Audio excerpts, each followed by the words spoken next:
In this video, I asked ChatGPT to rewrite the Stranger Things finale in a much darker and gut-wrenching tone. This is what I got.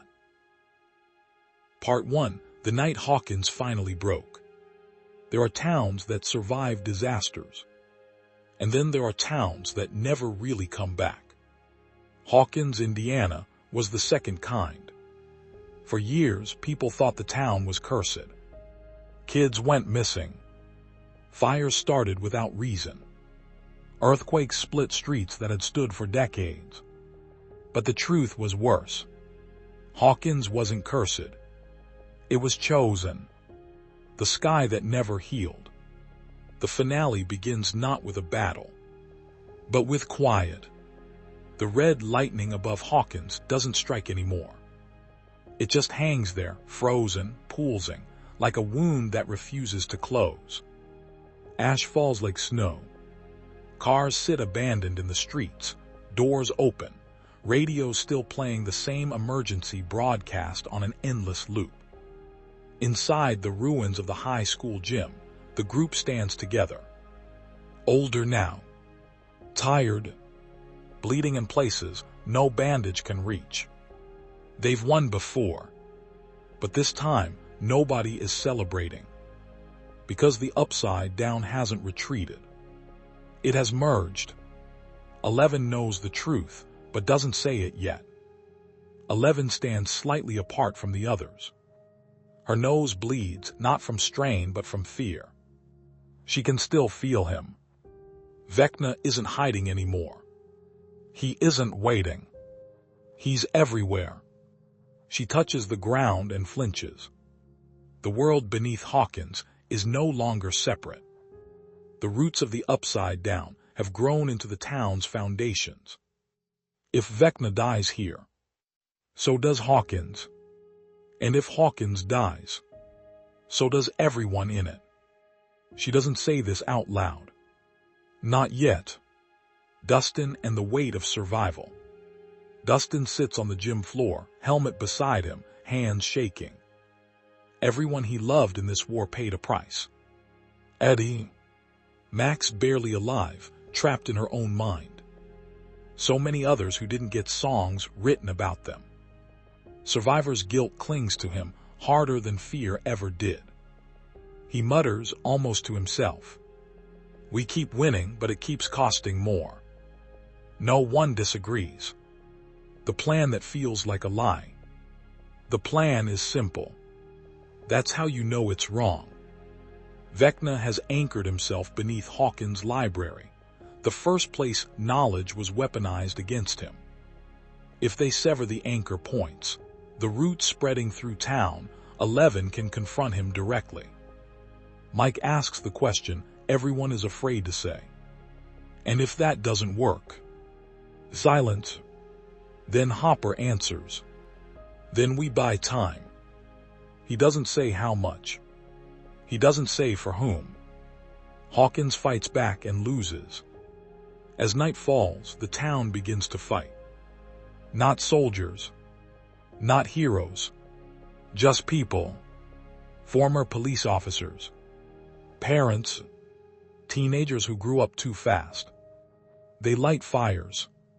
They set traps. They stand their ground.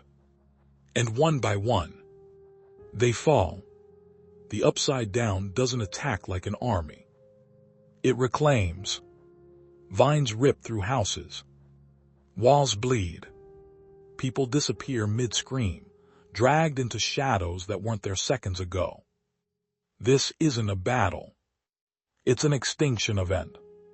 Steve Harrington makes a choice. Steve, armed with nothing but a battered bat and pure stubbornness, volunteers to stay behind with a small group. His job? Hold the creatures off while the others reach the library. Robin protests. Nancy freezes. Dustin's voice cracks as he says, "You don't have to be the hero again." Steve smiles soft, tired, older than he should be. "Yeah," he says. "But somebody does." As the doors slam shut behind him, the sounds begin. Claws. Shrieks. Metal bending. The last thing we hear before the music cuts out. Steve laughing. Not bravely. Nervously. Like someone who knows they're out of time. 11 enters the mind space and sees the end. 11 sinks into the void. But it's different this time. The familiar darkness is fractured, like broken glass floating in midair. Vecna appears not as a monster, but as Hawkins itself. Every building twisted into his body. Every street a vein. He tells her calmly, "You were never meant to save this world. You were meant to end it with me." And then he shows her the truth. A vision of the future. Not fire. Not demons. Just silence. A world where the upside down wins by simply waiting.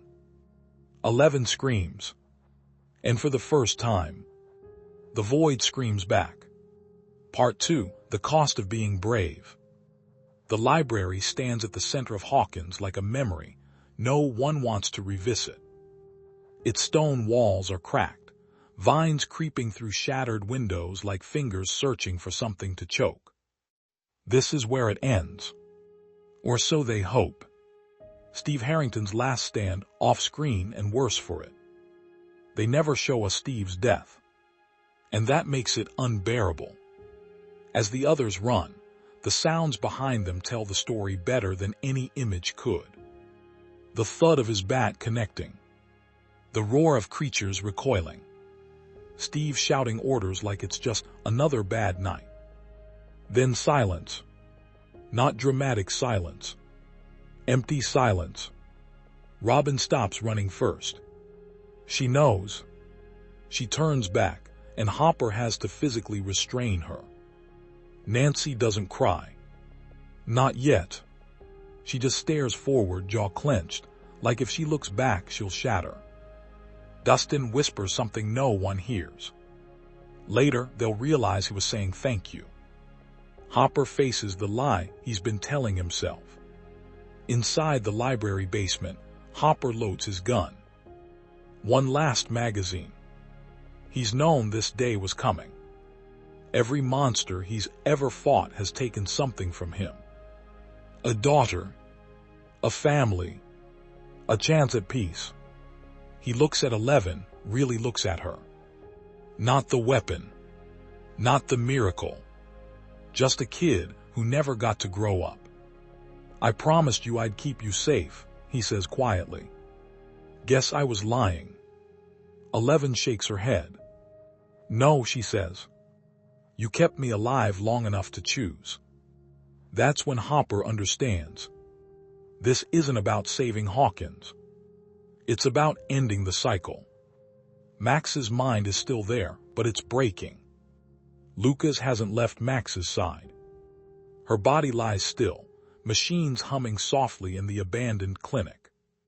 But her mind is screaming. 11 enters Max's consciousness again, and this time she finds something new. Not Vecna. Not darkness. Just Max, curled up in the snow-covered ruins of her own memories. She looks tired. Older. I don't think I'm supposed to wake up, Max says. 11 tries to pull her back. Max resists. If I come back, he follows. I'm the door he never finished closing. And then she does something no one expects. Max smiles. I'm not scared anymore. She lets go. The machines flatline. Lucas breaks. Not screaming. Not sobbing.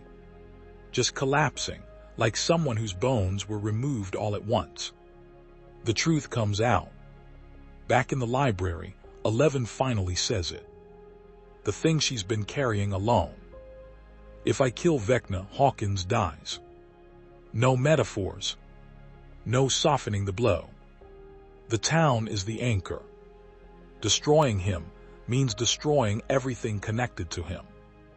Buildings, streets, people who never knew they were part of the war. Mike asks the question through tears. Is there another way? 11 doesn't answer. Because silence is the answer. Dustin finally explodes. Dustin loses it. Not at 11. At the universe. At the idea that doing the right thing keeps demanding blood. So that's it, he shouts. We just keep sacrificing people until there's no one left. Hopper steps forward. Sometimes saving the world means letting go of one. Dustin laughs, sharp and broken. Funny, he says. That's what everyone said about Eddie too. No one has a comeback. Because he's right. The library shakes. Bookshelves collapse. The floor splits open, revealing red, pulsing roots beneath. Vecna doesn't send monsters. He comes himself. Not roaring. Not raging. Smiling. He speaks to them like a teacher, disappointed in his students. You fought so hard to survive, he says. Only to realize survival was never the point. He looks at 11. You were always meant to choose. The walls begin to close in. Hopper raises his gun. Mike steps in front of 11. Lucas grips Max's empty hand. This is the moment where heroes usually win. They don't. Part 3, the ones who stay behind. The library is collapsing. Dust fills the air like smoke. Books burn without fire. The walls pulse, alive, angry, closing in. Vecna stands at the center of it all, calm as a god who knows the ending. Hopper makes his choice. Hopper steps forward. Not with rage. With acceptance. He looks at 11 one last time. You remember what I told you back in the cabin? About standing your ground. 11 nods, tears streaming. This is that, Hopper says. He presses something into her hand. His old badge. The one he kept even when he pretended he didn't care anymore. You don't run, he says softly. You live. Then he turns to the others. Get her out. That's not a suggestion. Nancy shakes her head. Hopper. He cuts her off. I've had my time. And for the first time since his daughter died. He believes it.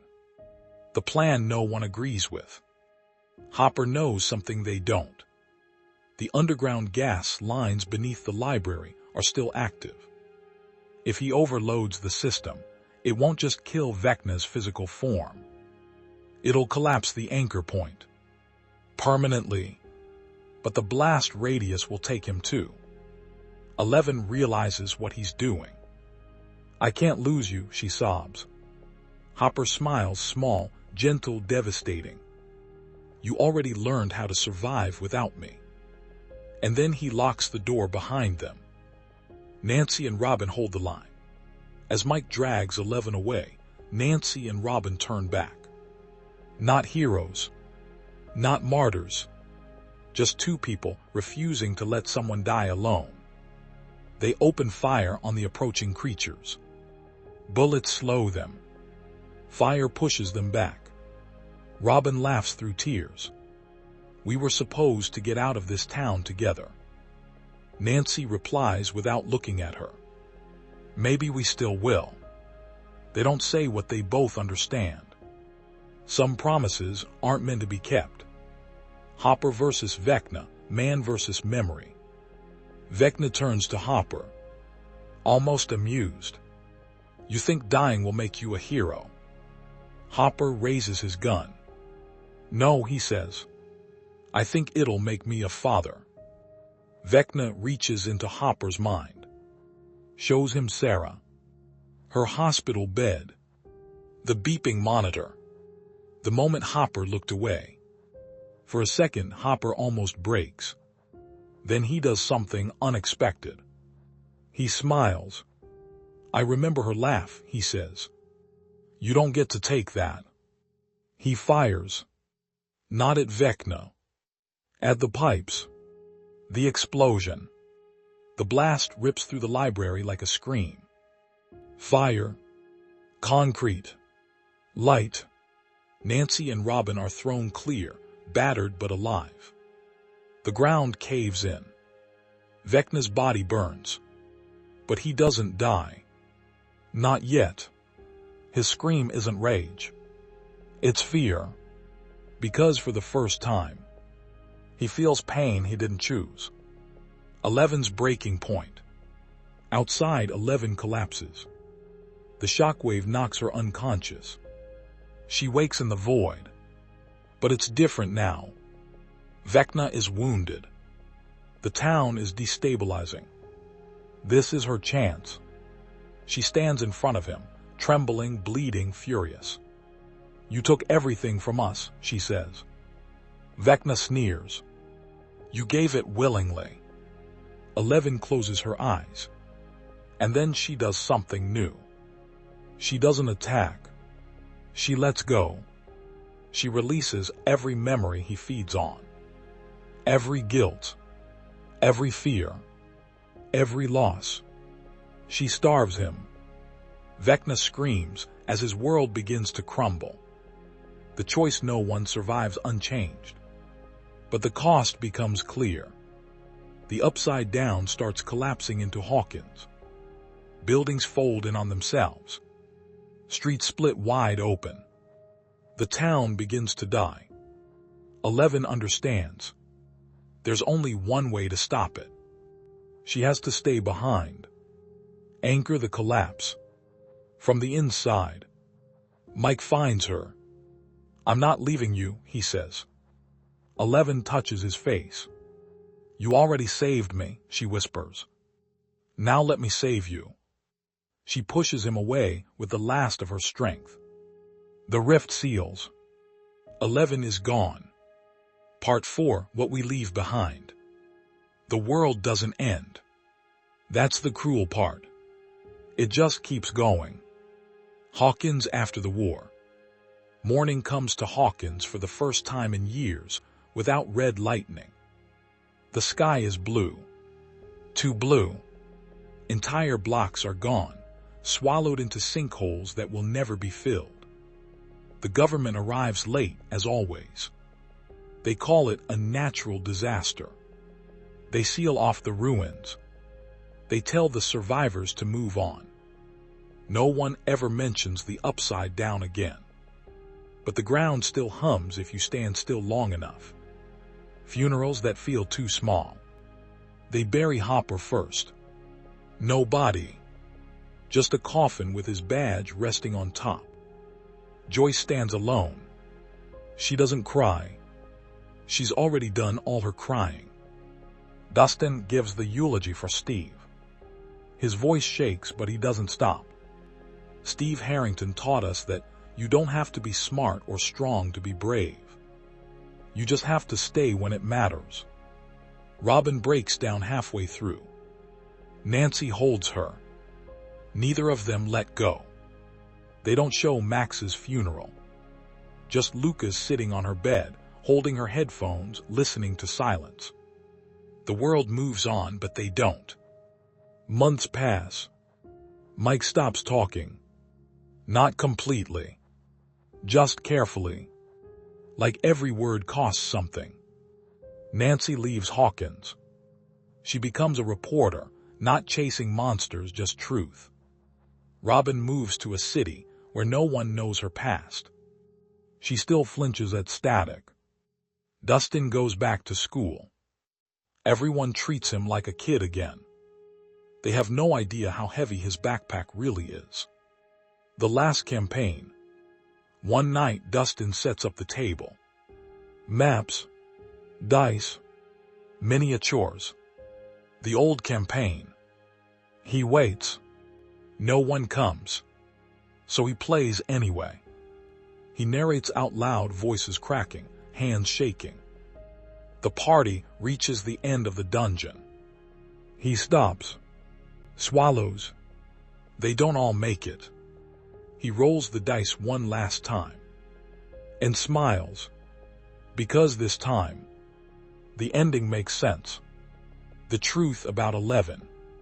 In the final moments, we return to the void. But it's quiet now. No cracks. No screams. 11 stands alone, holding the upside down together as it dissolves. She's not trapped. She's become the boundary. A living wall between worlds. She whispers Mike's name once, then lets it go. Her final act isn't sacrifice. It's forgiveness. The final scene. Back in Hawkins, years later. A new group of kids opens a D&D box in a repaired basement. The dice roll. The camera pulls back. We see Hawkins. Whole again. And beneath it, nothing. No shadows. No monsters. Just silence. Some stories don't end when the danger is gone. They end when the people who survived learn how to live with it. Subscribe to this channel if you want me to try and rewrite more pieces of pop culture using artificial intelligence.